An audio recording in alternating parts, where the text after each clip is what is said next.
email that I'm going to walk you through what this company did, and then we're going to do some good Q&A. So come on. If you're joining us today, I'm live, so feel free to hit the chat. If you're watching this after the fact, it's going to be a very good episode for you. Hopefully some good takeaways. So let me get right into this, my mic a little bit. Let me just pop my chat open, make sure that I'm good. All right, I think we're good. Let me get to my public chat. All right, and then I'm going to pull up this report. Let me share my screen. And then I'm going to go through this lead quality. So this guy, John Torrey, he has a company called Searchlight. And he's been on my podcast before. Really good dude. I actually heard about him because he was on Gary Vee's podcast. So he puts together this data-driven trades insight newsletter. And this is free. So I recommend trying this out. It's free, sign up for it. But basically what he looks at is like return on ad spend reporting for home service businesses and then other data-driven information. He put out this report. This was at the end of January for lead quality benchmarks in December. You could read through this. The main thing that I want to get to is this part here, because I think a lot of people miss this. 21% of bookable conversions did not book due to AI to human transfer required, or they requested a human. This is not to say AI CSRs are bad and don't work. This data does suggest, however you're employing CSRs, it warrants monitoring and adjustments. I'll give you the summary. 21% of bookable conversions did not happen because there was an AI person and they got frustrated, or there was an AI answering service or some type of like a call tree that this person had to go through and they got frustrated and they stopped. So if you're watching this right now, February 27, 2026, I can tell you that AI answering service is good for some things, but it can also hurt your conversions. And this is a true sign. Now, I've had AI answering companies come on to my podcast. What I can tell you is that John Torrey's reporting is from the top private equity company backed home service businesses. These are guys that are spending hundreds of thousands of dollars per month on Google ads. So this report is factual. This is not just a random guy who has AI answering service, with Jabber or something like that. This is like big companies. And if they see this data and he's reporting this data, then this is factually true for large companies, which means that the small guys, it may be helpful. You're out on the truck and something can answer. I would have it roll over to AI if you can't answer, because I believe from the data that AI answering is better than your answering machine for sure. But something be said here about 21% of bookable conversions did not book due to AI to human transfer, and something that we need to monitor. If you're live with me, drop a comment what you think. If you're watching this after the fact, I'm curious to get your thoughts. This is changing a lot, but something to be said about this. All right, next I want to go through this. So this is a post that I put on LinkedIn. This is actually a client of ours. So they do exterior lighting, and they were telling us, hey, we run meta ads only because it's like Christmas lights and landscape lighting, and we need to show people what we do. So they were running meta ads, and they were getting $20 to $36 cost per lead. Let's call it 25 bucks. And they were getting 7x returns. So they're spending $1,000 on meta and they were making $7,000. It's like, okay, that's cool. But we said, what if we went to, instead of these cheap leads, what if we went to more high intent leads and we went to Google search? A lot of companies, specifically when they're getting to 1 million or 2 million, they go and chase cheap leads. And then the owner is the one that's like trying to sell these people. And this company, for example, scaling past $2 million, they started getting burnt out on all these cheap leads. So we said, let's go and run Google ads. So in the first month, they put $1,500, said, let's try out Google search ads. We knew that they were going to be performing higher because this is the number 2 company for exterior lighting in the entire country. Like, great process, great testimonials, great reviews, great before and after pictures, great owner. And so we said, dude, let's go where the intent is. So they spent $1,500 and they generated $40,000 for a 27x return. But here's the big thing that I want to highlight for you. A lot of times we talk to business owners and they're stuck with marketing companies that only focus on this cost per lead. Okay. If this company was only focused on cost per lead, they would have been stuck running Facebook ads, and the agency or them, they would have kept saying, well, I'm just going to scale this because my cost per lead is $20 to $36. You might watch Hormozy, you might listen to other people, and they always say, well, if your cost per lead is this, then you just got to fix your sales process. In home service, I can't stress this enough. There's different intent types. There's people that are literally on Google saying, oh my gosh, I am looking for this. And there's people on Facebook that are just scrolling saying, oh, this is nice to have. What ends up happening with this company is that they were getting a bunch of cheap leads and they were getting 7x return. But when they focused on the high intent, they should scale this first because they spent $1,500 and made 40,000. Imagine if they spent $15,000. Could they make 400,000? Maybe. What we do know is that they have high intent searches here and that these are better quality leads. And any other marketing company out there who doesn't know this number they don't know the return on ad spend. They would say, well, just spend $112 versus $25. Well, no, we need to go back to Facebook because this didn't work. But it's not about that.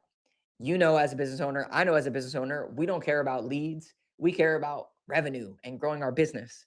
So if I told you that you could spend $25 to make $7,000, okay, cool. $1,000 to make $7,000, that's cool. But I have to fight through all these cheap leads. If you gave me only, they spent $1,500, so they got 13 leads and they made $40,000, it's better. Less time, higher quality. I think you get the point. A lot of people get stuck in this, and I'm going to show you this this lead quality index that I made because this is very impactful when we talk to our clients. I hope that you can see this, but I'll zoom in. Let me zoom out one. Okay. So a lot of times business owners, I'm going to give you the story on the flip side because this is the balance. In the title, it's like cheap leads versus quality, and how do you balance this? So in the example that I just gave, this guy's running meta ads up here. It's cold leads, cheaper leads. Usually they're about 45% of the way there. They filled something out. They are not even like over 50% of like that. I want to do this or work with you. They're just like, this is pretty cool.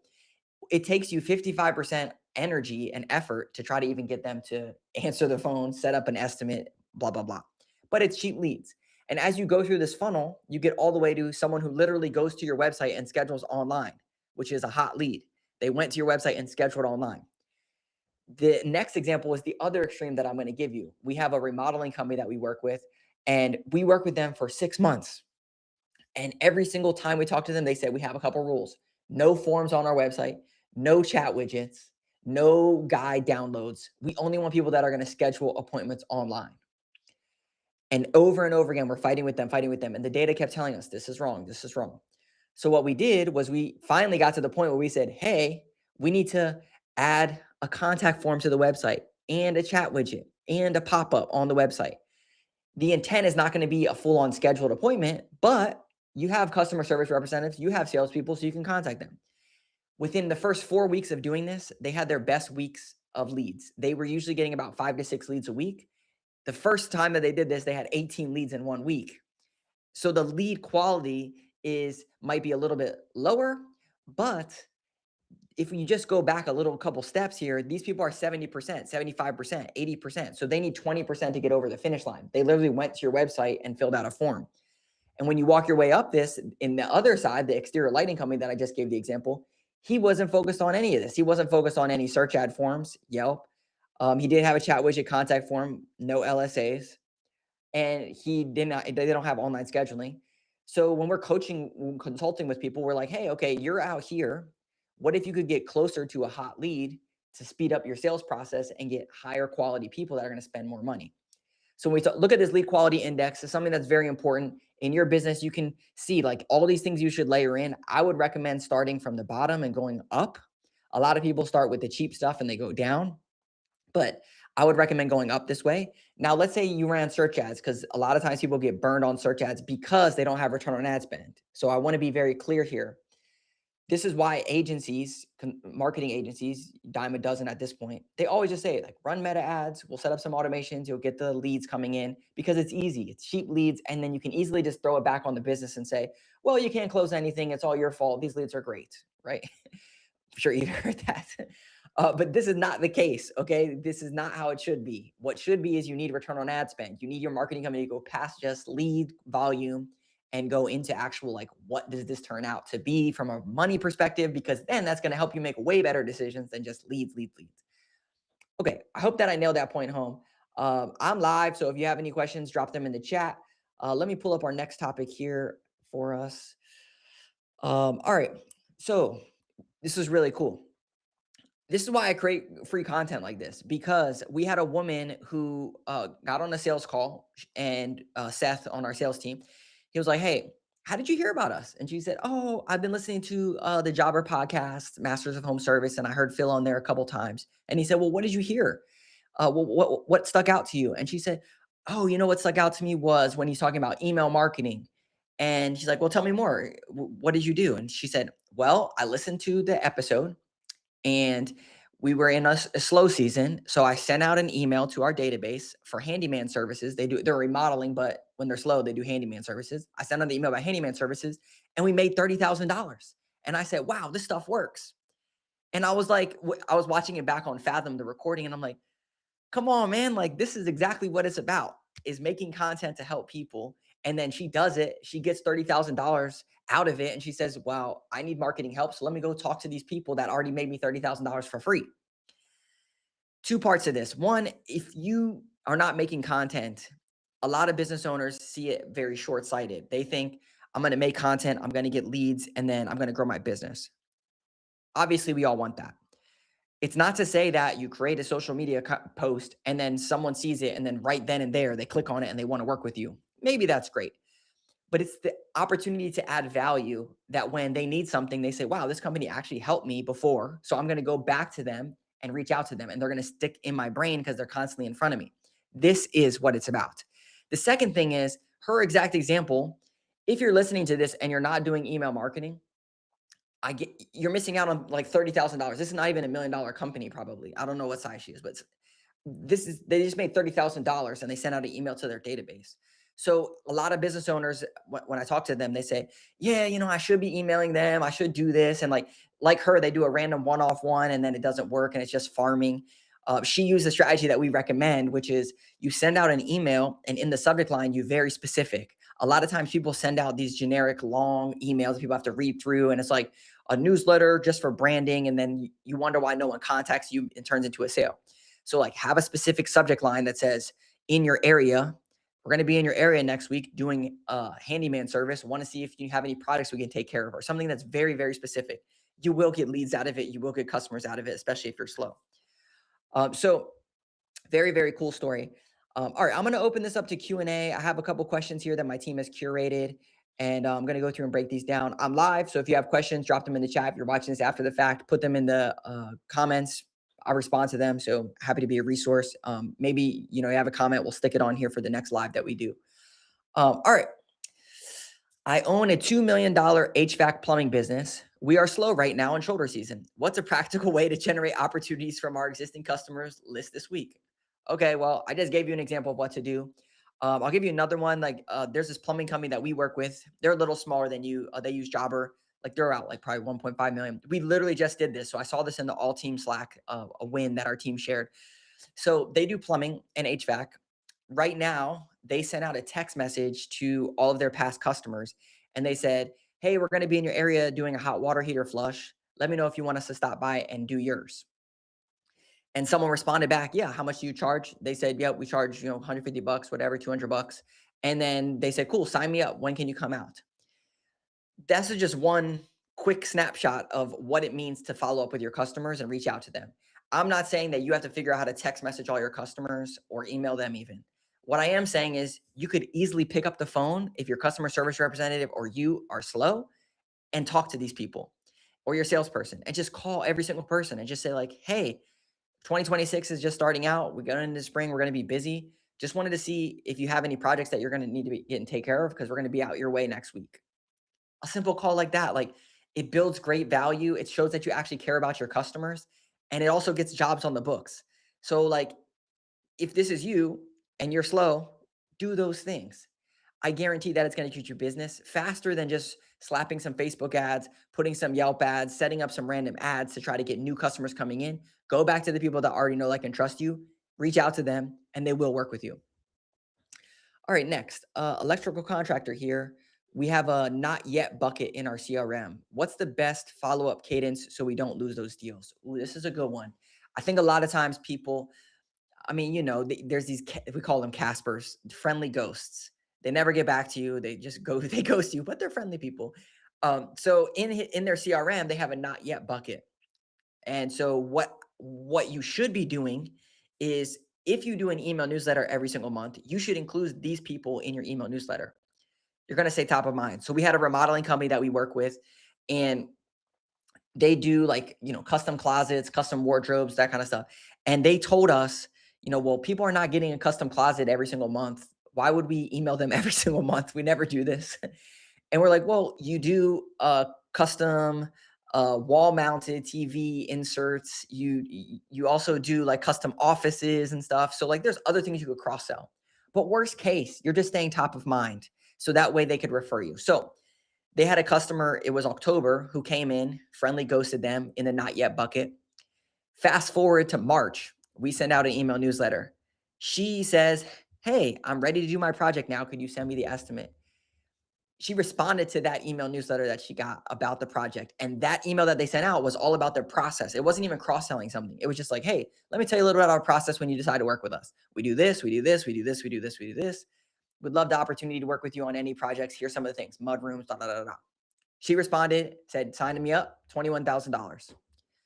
So in your not yet bucket, you should be sending out an email newsletter to these people to stay top of mind with them. The other thing I would say is that in home service in particular, well, not even just in home service, but in any business, the not yet people, a lot of times you just lump a bunch of people in there because you haven't got to a no or a yes. They're just ghosts. So you want them to give you the next steps. You want to get them to a yes or a no, and then what the next step is. So not yet is very vague, and a lot of people give you this objection. So it's like, cool, not yet. When should I reach out next? Or what should our next steps be? Because I don't want to be annoying and like, beat down your door. But I also, if there's something that you want to do, then right, try to get to a closure piece and then have a step in the CRM or in your sales process that's like, okay, cool. So like, let's say someone says not yet to a new HVAC unit. Okay, cool. No worries. I know that we're going into winter and you're probably going to have some issues. So what if I just decide like I'll reach out to you in January? Cool. Boom. Now you have a task, reach out to them in January. Put them on your email newsletter so that you're staying top of mind. Now you reach out to them, all good. That would be my recommendation with the not yet bucket. All right. Mitchell, yeah, man, I'll review your website, stick it in here and I can pull it up and I'll go through it. For sure. And if anyone else is live with us, yeah, drop whatever you want in the chat and I'll go through it. I'm going to be here probably like for another 15, 20 minutes at least. All right. We are a $4 million remodeling company. We had a bad experience with Google Ads, spent a lot and felt like a wash. How do we prevent from happening again if we run ads? Yeah, man, this one's tough. So just based off of this question, felt like a wash tells me that you didn't have data. And when you don't have data, yeah, it's really hard to make decisions and you kind of feel burned by that. So we're a $4 million remodeling company. We had a bad experience with Google Ads, spent a lot, felt like a wash. How do we prevent this from happening again if we run ads? First, whoever's running your ads, ask them, how are you going to show me return on ad spend? If you run my ads, how are you going to show me that they're working or they're not working? If they say, well, we just look at the cost per lead and the conversion number, we already addressed that in the beginning, that's not good. I know your guy, Adam from Jobber. Yeah, cool. Yeah. Adam's a great dude. Yeah, drop your website for sure. But yeah, Adam's a great dude. So whoever's running your ads, it's not just about your leads, it's about your actual return on ad spend. So what you need to do is you need to set up your Google ads, run your ads to a landing page. On that landing page, you need to have a custom tracking form and a custom tracking phone number. Those tracking forms and phone numbers are only for Google ads. This way, at the end of the month, you can pull a report that says, these are all the leads that I got from Google ads, from forms. These are all the leads that I got from Google ads for calls. Now you have all the leads. This is what I did at my home service business because I was the exact same thing. So now I say, okay, here's all my leads. So what I would do, I would go in and I would pull from our CRM the actual leads. This is a manual process. There's automated ways to do this, but I'm giving you the manual ones. So I would go and I would go through the list and I'd say, okay, this one turned into this one turned into that.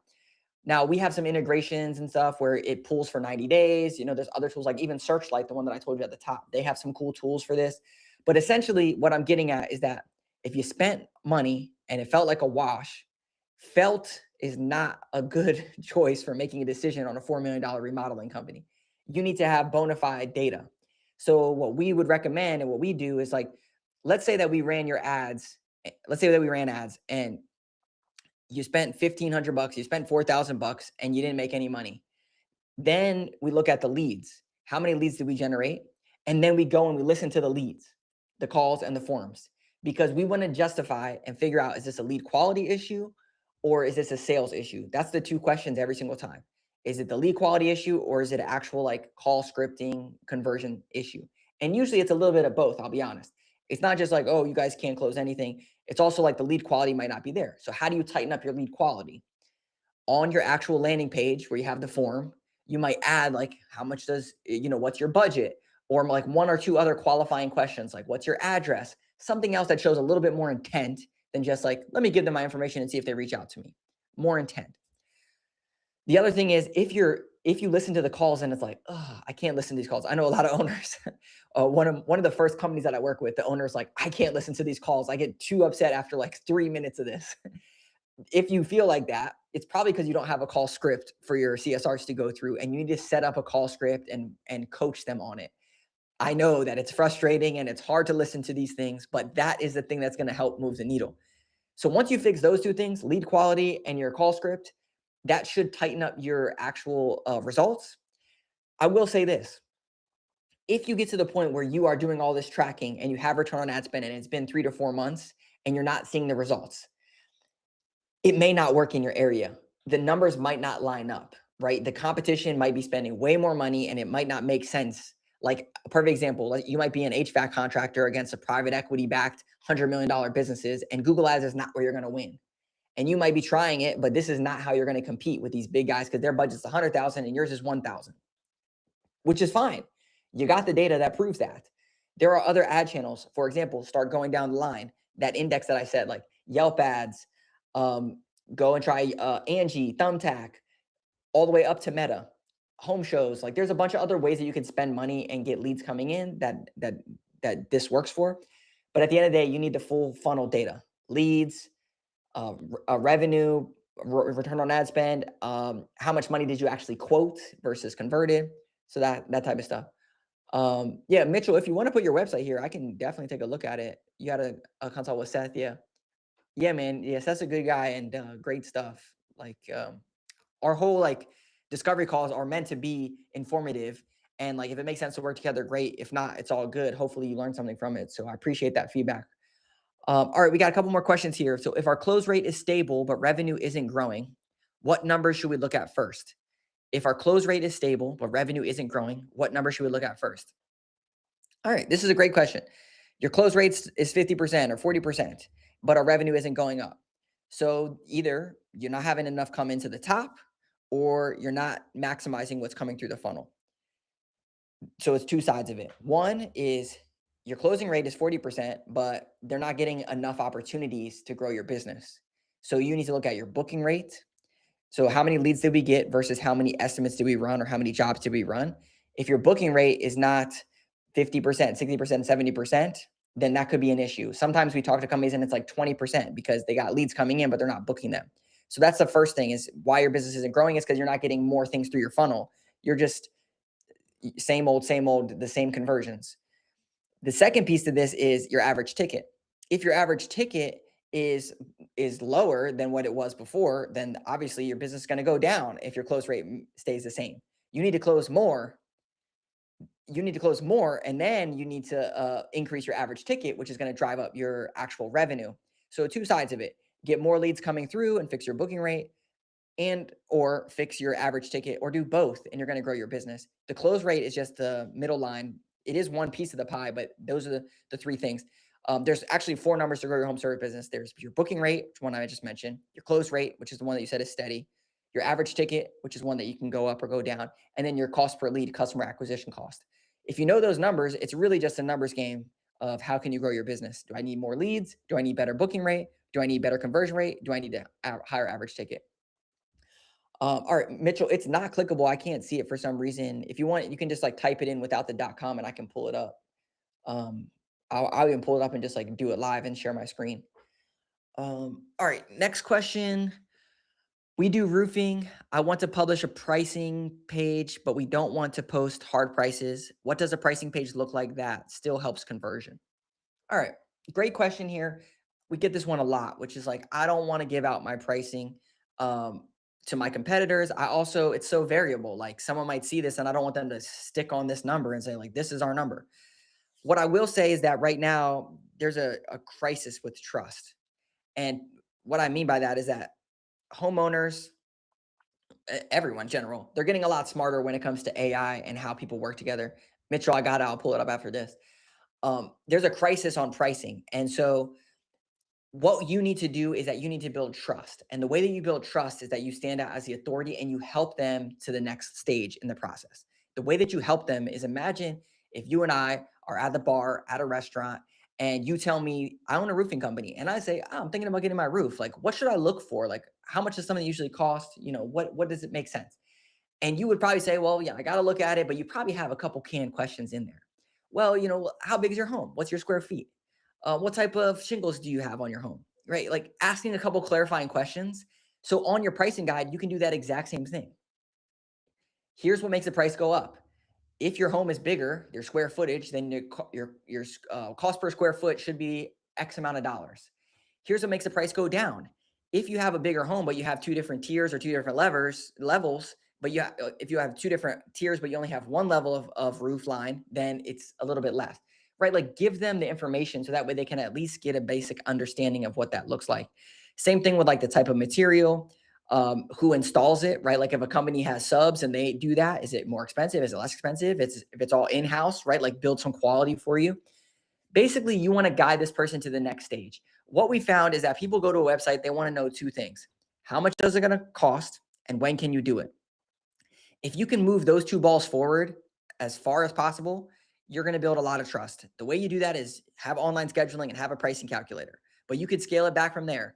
Maybe it's like, hey, we have next day estimates. Contact us here. Hey, here's a pricing guide on everything that you need to know. We have to come out and take a look at your stuff. That's what it is when it comes to pricing guides, and that's how I would articulate it, depending on how you feel about the information that you want to share. All right, cool. I'm live, so I'm gonna answer some of these questions. Let's see, Mitchell. Let me pull this up. GM Pro Gutters, and then I'm gonna share my screen and I'll look at your stuff. GM Pro Gutters .com. Cool. Let me. Is it GM Pro Gutters? Oh yeah, there it is. Okay, GM Pro Gutters. Cool. Let me share my screen, and then we'll go through this. Where are you located at, Mitchell? I could probably find it on here, but I'm just curious to see. All right, y'all can see my screen here. Okay, cool.